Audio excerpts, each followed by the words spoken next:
Hey folks, welcome to my channel நம்ம talkies. இன்னைக்கு நாம பார்க்க போகிறது வந்து மலபார் வெள்ளரிக்காய் எடுத்து ஒரு கூட்டு பார்க்க போகிறோம். இந்த மலபார் வெள்ளரிக்காய் வந்து கேரளாவில் ரொம்ப ஃபேமஸ், ஆனாலும் தமிழ்நாட்டிலையும் கிடைக்கும், சென்னையில் பல கடைகளில் கிடைக்கும். இது பெரும்பாலும் ஏப்ரல் 14th, அதாவது தமிழ் நியூ இயர்ஸ் டைமில் பார்த்தீங்கன்னா நிறையவே கிடைக்கும். ஸோ இதுதான் அந்த மலபார் வெள்ளரிக்காய். இதை நான் வந்து சீவி வச்சுருக்கேன், அதாவது கட் பண்ணி இந்த மாதிரி வச்சுருக்கேன் பாருங்கள். தோலை சீவிட்டு அதுக்கப்புறமா இந்த மாதிரி கட் பண்ணி வச்சுருக்கேன். ஒரு பாதி மலபார் வெள்ளரிக்காய் தான் நான் எடுத்திருக்கேன். அதுக்கப்புறமா இந்த கூட்டு செய்வதற்கு தேவையான பொருட்கள் என்னென்ன அப்படிங்கிறத பார்ப்போம்.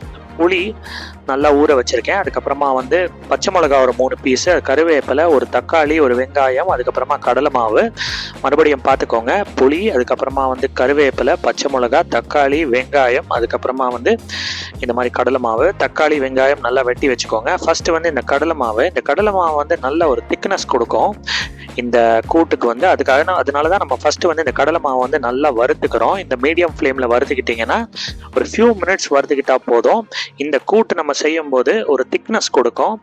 ஏன் அப்படின்னு கேட்டிங்கன்னா, இதில் நம்ம பருப்பு எதுவும் ஆட் பண்ண போகிறது இல்லைங்க. அந்த பருப்புக்கு பதிலாக தான் இந்த கடலை மாவு வந்து அந்த திக்னஸை கொடுத்துரும். ஏன்னா வந்து இந்த மலபார் வெள்ளரிக்காய் நீங்கள் பார்த்தீங்கன்னா நிறைய தண்ணி விட்டுக்கும். ஸோ அதனால் பார்த்தீங்கன்னா இந்த கூட்டு வந்து ரொம்ப லைட்டான ஒரு கூட்டு தான்.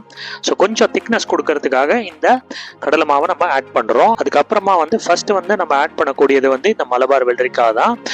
வெங்காயம் தக்காளி உடனே ஆட் பண்ணிக்கோங்க. வெங்காயம் தக்காளி கம்மியாகவே ஆட் பண்ணுங்க, ஏன்னா இந்த டிஷ்ஷோட ஹைலைட்டே வந்து மலபார் வெள்ளரிக்காய் தான். அதன் பிறகு நம்மளுடைய பச்சை மிளகா, கருவேப்பிலை இதெல்லாம் ஆட் பண்ணுங்க.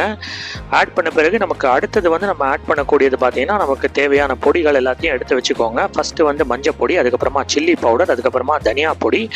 தனியா பொடி வேணும்னா கொஞ்சம் அதிகமாகவே ஆட் பண்ணிக்கோங்க. அப்படி உங்களுக்கு எக்ஸ்ட்ரா மசாலா காரம் அதிகமாக வேணும்னா கரம் மசாலாவும் ஆட் பண்ணிக்கோங்க, தப்பு கிடையாது.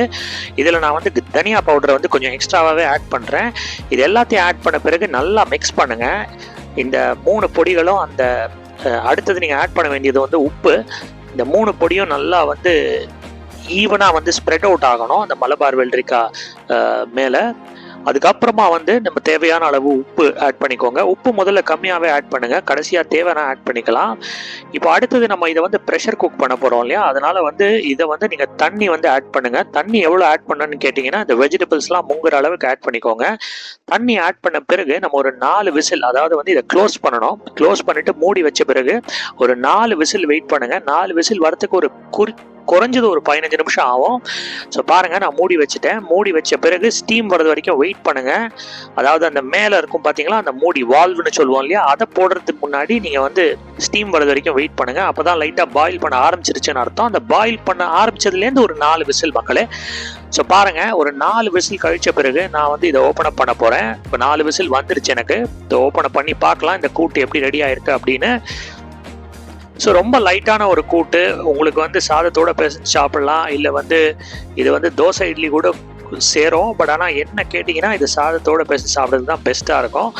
பார்த்தீங்கன்னா வந்து டாப் வியூலேருந்து காட்டுறேன் பாருங்கள், கலர் வந்து அற்புதமாக இருக்குங்க. இது ரொம்ப லைட்டான ஒரு டிஷ்ஷுங்க. ஸோ நீங்கள் கூட தொட்டுக்கிறதுக்கு ஒரு பிரண்டை துவையல் வச்சு செஞ்சீங்கன்னா சூப்பராக இருக்கும். என்னுடைய ப்ரீவியஸ் வீடியோவையும் பாருங்கள், பிரண்டை துவையல் நான் போட்டிருக்கேன். அது வந்து இந்த கூட்டோட செம காம்பினேஷன் மக்களே. அந்த வீடியோவையும் கண்டிப்பாக பாருங்கள். இப்போ நம்ம கடைசியாக வந்து தாளிச்சு கொட்ட போகிறோம். தாளிச்சு கொட்டுவதற்கு தேவையான பொருட்கள் என்னென்னு பார்த்தீங்கன்னா, ஆஸ் யூஷுவல் நம்மளுடைய கடாய் தான். இலுப்பு சட்டியில் வந்து 2 ஸ்பூன் எண்ணெய் ஊற்றின பிறகு கொஞ்சம் வந்து கடுகு ஆட் பண்ணுங்கள். 1 ஸ்பூன் கடுகு ஆட் பண்ணால் போகிறோம். அடுத்தது வந்து வெந்தயம் வந்து ஒரு ஸ்பூன் ஆட் பண்ணுங்கள். ஸோ இந்த தாளிச்சு கொட்டும் பொழுது நமக்கு வந்து இன்னொரு ஒரு இன்க்ரீடியண்ட்டு முதல்ல நான் காட்டில் ஆக்சுவலாக சின்ன வெங்காயமும் நீங்கள் எடுத்து வச்சுக்கோங்க. சின்ன வெங்காயம், சிவப்பு மிளகா, சின்ன வெங்காயமாக சின்னதாக கட் பண்ணி வச்சுருக்கேங்க. அதையும் நம்ம இந்த தாளிச்சு கொட்டும் போது நம்ம வந்து இதை சேர்க்க போகிறோம். அதில் அடுத்தது நான் ஆட் பண்ணுறது வந்து வெந்தயம். இதுக்கு அடுத்தது பார்த்தீங்கன்னா, நான் வந்து சிவப்பு மிளகா ஒரு 4-5 பீஸ் எடுத்து வச்சுருக்கேன், அதையும் ஆட் பண்ணிக்கோங்க. பாருங்கள், சிவப்பு மிளகா ஆட் பண்ணுறேன். அடுத்தது வந்து சின்ன வெங்காயம், கருவேப்பிலையும் ஆட் பண்ணிக்கோங்க, சரிங்களா? ஸோ நல்லா சாட்டே பண்ணுங்கள். அடுத்தது வந்து சின்ன வெங்காயத்தையும் நல்லா சாட்டே பண்ணுங்க. ஒரு மாதிரி கோல்டன் ப்ரௌன் கலர் வர வரைக்கும் நல்லா வந்து சாட்டே பண்ணுங்க. ஸோ இந்த கூட்டு நான் முன்னாடி சொன்ன மாதிரி ரொம்ப லைட்டாக தான் இருக்கும். ஸோ அதனால வந்து ரொம்ப ஹெவியாலாம் தெரியாது, ஏன்னா இதில் முன்னாடி சொன்ன மாதிரி இதில் வந்து பருப்பு கிடையாது. ஸோ வயருக்கும் ரொம்ப லைட்டாக தான் இருக்கும். நீங்கள் சாதத்தோட பிசைஞ்சு சாப்பிட்லாம். சாதத்தோட தான் பெஸ்ட்டு காம்பினேஷன் என்ன கேட்டிங்கன்னா. இட்லி தோசை ஓகே ஓரளவுக்கு நல்லாயிருக்கும், பட் சாதத்தோடு சேர்த்து சாப்பிட்றது தான் பெஸ்ட் காம்பினேஷனு. ஸோ நல்லா சாட்டை வருது பாருங்கள், அந்த கோல்டன் ப்ரௌன் கலர் வந்துட்டுருக்கு. கோல்டன் ப்ரௌன் கலர் வந்த பிறகு நம்ம அடுத்தது என்ன பண்ணோம்னா, இந்த கூட்டு இருக்கு பார்த்தீங்களா, நம்ம செஞ்சு வச்சுருக்கோம் பார்த்தீங்களா, அந்த மலபார் வெள்ளரிக்காய் எடுத்து கூட்டு அதை வந்து இது மேலே ஊற்ற போகிறோம். சரிங்களா? ஸோ நான் ஆக்சுவலாக வீடியோ ஸ்பீடப் பண்ணியிருக்கேன். இப்போ நம்ம அடுத்தது வந்து கூட்டை வந்து இது மேலே ஊற்ற போகிறோம். பாருங்கள், அந்த ப்ரெஷர் பேன்லேருந்து அந்த கூட்டு நம்ம செஞ்சு வச்சுருக்கோம் இல்லையா, அதை வந்து இது மேலே ஊற்றின உடனே பாருங்கள் நல்லா பபிள்ஸ் வந்துட்டுருக்கு, நல்லா கொதிக்க ஆரம்பிச்சிருச்சு. ஸோ நல்லா மிக்ஸ் பண்ணி விடுங்க அதை, ஏன்னா அப்போ தான் உங்களுக்கு கீழே தாளித்து கொட்டினது எல்லாம் வந்து கண்டிப்பாக வந்து ஈவனாக வந்து கன்சிஸ்டண்ட்டாக இந்த குழம்போட மிக்ஸ் ஆகும். இப்போ அடுத்தது நான் ஆட் பண்ணது பார்த்தீங்கன்னா புளி ஆட் பண்ணிக்கோங்க. புளி இன்னொரு ஒரு டேஸ்ட் என்ஹான்சர் தான்.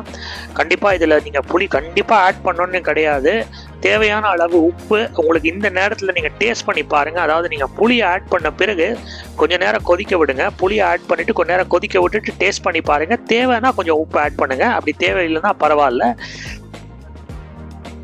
ஸோ இது ஆக்சுவலாக கர்நாடகா சைடில் வந்து பெரும்பாலும் இந்த மலபார் வெள்ளரிக்காய் நிறைய யூஸ் பண்ணுவாங்க, கேரளாலையும் யூஸ் பண்ணுவாங்க.